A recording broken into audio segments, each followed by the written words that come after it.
राम राम राम राम राम राम राम राम राम नारायण नारायण। संबंध। अब भगवान आगे के 39वें श्लोक में ज्ञान प्राप्ति के पात्र का निरूपण करते हैं। श्रद्धावान् लभते ज्ञानम् तत्परः संयतेन्द्रियः ज्ञानं लब्ध्वा परां शान्ति मचिरेणाधिगच्छति। जो जितेंद्रिय तथा साधन परायण है, ऐसा श्रद्धावान मनुष्य ज्ञान को प्राप्त होता है और ज्ञान को प्राप्त होकर वह तत्काल परम शांति को प्राप्त हो जाता है। व्याख्या। तत्परः संयतेन्द्रियः। इस श्लोक में श्रद्धावान पुरुष को ज्ञान प्राप्त होने की बात आई है। अपने में श्रद्धा कम होने पर भी मनुष्य भूल से अपने को अधिक श्रद्धा वाला मान सकता है। इसलिए भगवान ने श्रद्धा की पहचान के लिए दो विशेषण दिए हैं, संयतेन्द्रियः और तत्परः।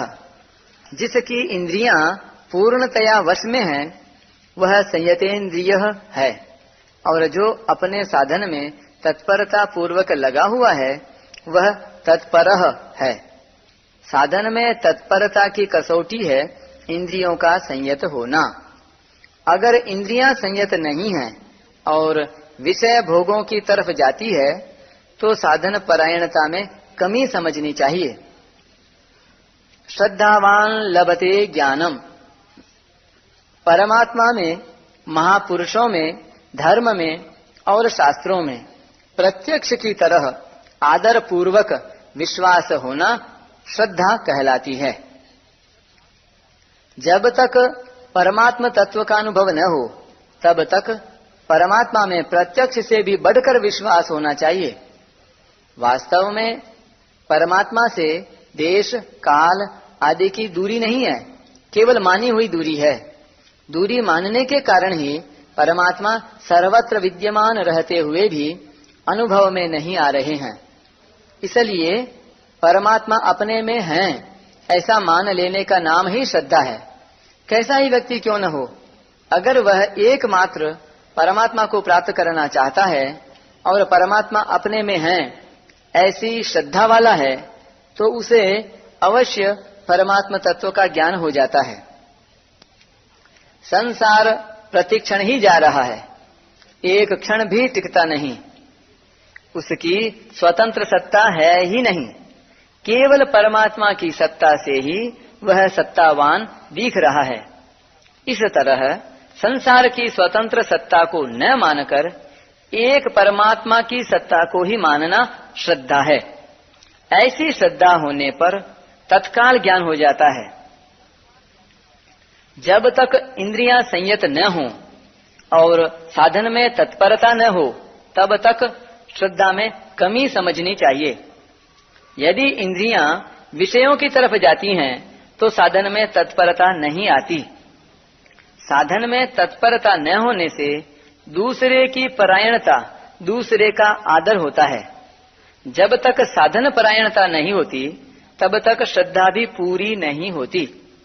श्रद्धा पूरी न होने के कारण ही तत्व के अनुभव में देरी लगती है, नहीं तो नित्य प्राप्त तत्व के अनुभव में देरी का कारण है ही नहीं। इसी अध्याय के 34वें श्लोक में भगवान ने गुरु के पास जाकर विधि पूर्वक ज्ञान प्राप्त करने की प्रणाली का वर्णन करते हुए 3 साधन बताए, प्रणिपात, परिप्रश्न और सेवा। यहाँ भगवान ने ज्ञान प्राप्त करने का एक साधन बताया है, श्रद्धा। 34वें श्लोक में उपदेक्ष्यन्ति पद से गुरु के द्वारा केवल ज्ञान का उपदेश देने की बात आई है। उपदेश से ज्ञान प्राप्त हो जाएगा ऐसी बात वहां नहीं आई, परंतु इस श्लोक में लभते पद से ज्ञान प्राप्त होने की बात आई है। तात्पर्य यह है कि 34वें श्लोक में कहे साधनों से ज्ञान प्राप्त हो जाएगा ऐसा निश्चित नहीं है, परंतु इस श्लोक में कहे साधन से निश्चित रूप से ज्ञान प्राप्त हो जाता है। कारण यह है कि 34वें श्लोक में कहे साधन बहिरंग होने से, कपट भाव से तथा साधारण भाव से भी किए जा सकते हैं, परंतु इस श्लोक में कहा साधन अंतरंग होने से, कपट भाव से तथा साधारण भाव से नहीं किया जा सकता। इसलिए ज्ञान की प्राप्ति में श्रद्धा मुख्य है। ऐसा एक तत्व या बोध है जिसका अनुभव मेरे को हो सकता है और अभी हो सकता है, यही वास्तव में श्रद्धा है। तत्व भी विद्यमान है, मैं भी विद्यमान हूँ और तत्व का अनुभव करना भी चाहता हूँ, फिर देरी किस बात की। विशेष बात, बड़े आश्चर्य की बात है कि जो नित्य निरंतर विद्यमान रहता है वह तो प्रिय नहीं लगता, और जो निरंतर ही बदल रहा है, जा रहा है, वह संसार प्रिय लगता है।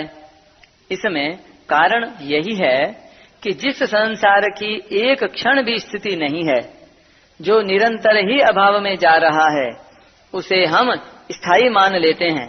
स्थायी मानने के कारण ही उससे स्थायी सुख लेना चाहते हैं, जो सर्वथा असंभव है। सुख लेने के लिए हम संसार में अपनापन कर लेते हैं, जो किसी भी काल में अपना नहीं है। अपनी वस्तु वही है जो हमसे कभी अलग नहीं होती और जिससे हम कभी अलग नहीं होते। यदि संसार अपना होता तो प्रत्येक परिस्थिति हमारे साथ रहती, परंतु न तो परिस्थिति हमारे साथ रहती है और न हम ही परिस्थिति के साथ रहते हैं, इसलिए वह अपनी है ही नहीं। जिन अंतःकरण और इंद्रियों से हम संसार को देखते हैं, उन्हें भी हम भूल से अपनी मान लेते हैं, परंतु इन पर भी हमारा कोई अधिकार नहीं चलता। अंतःकरण और इंद्रियों सहित संपूर्ण संसार प्रलय की ओर जा रहा है, उसकी स्थिति है ही नहीं। संसार की प्रतीति मात्र होती है, इसलिए इसकी प्राप्ति कभी हो ही नहीं सकती। संसार अपने स्वरूप तक पहुंच ही नहीं सकता, पर स्वरूप सब जगह सत्ता रूप से विद्यमान रहता है। संसार का स्वतंत्र अस्तित्व नहीं है, पर अपना अस्तित्व नित्य निरंतर रहता है। स्वरूप का अर्थात अपने होनेपन का प्रत्यक्ष अनुभव होता है। स्वरूप अपरिवर्तनशील है। यदि वह परिवर्तनशील होता तो संसार के परिवर्तन को कौन देखता। हमें जैसे संसार के निरंतर परिवर्तन और अभाव का अनुभव होता है, ऐसे अपने परिवर्तन और अभाव का अनुभव कभी नहीं होता। ऐसा होने पर भी परिवर्तनशील शरीर के साथ अपने को मिलाकर उसके परिवर्तन को भूल से अपना परिवर्तन मान लेते हैं। शरीर के साथ संबंध मानकर शरीर की अवस्था को अपनी अवस्था मान लेते हैं। विचार करें कि यदि शरीर की अवस्था के साथ हम एक होते तो अवस्था के चले जाने पर हम भी चले गए होते।